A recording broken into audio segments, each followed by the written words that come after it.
Banជំរាបសួរសួស្តីពុកម៉ែបងប្អូនថ្ងៃនេះយើងបានមកសាករសជាតិសាច់អាំងសៀមរាបបាទហើយនេះគឺជាលើកទី1ដែរដែលវត្តមានរបស់សាច់អាំងសៀមរាបបានមកធ្វើការបើកហាងនៅខាងសាខាផ្សារព្រៃជ្រៃបងប្អូនសាខាផ្សារព្រៃជ្រៃយើងបងប្អូនចូលមកពីច្រកបរិយ VIP ចាស់បច្ចុប្បន្នមានបរិយ Lucky One នៅជាប់នឹងផ្លូវ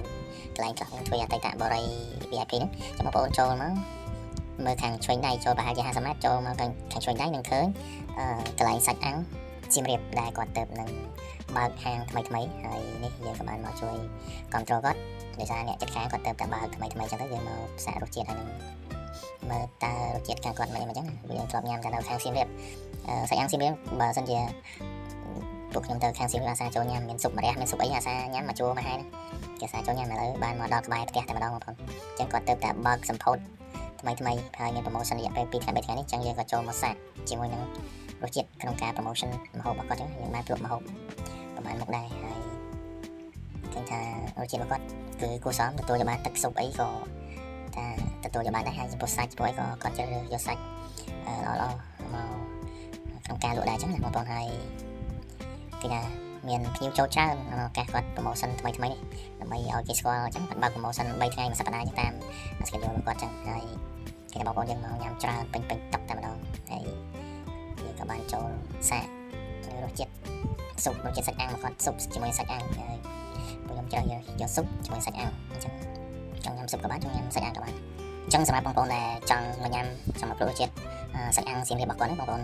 អញ្ជើញមកពីខាងឆ្កាដងពីខាងស្តុកបាគូហ្នឹងបងប្អូនមកត្រង់មកឲ្យហូបផ្សារព្រៃជ្រៃមកបងប្អូនមកដល់កន្លែងខ្លងទ្វារបរិយ VIP ចាស់បើយើងកន្លែងមើលខាងឆ្វេងដៃគឺមានផ្សារខ្មែរព្រៃជ្រៃអញ្ចឹងបងប្អូនចូលតាមផ្លូវបេតុងកន្លែងលៀងឡាន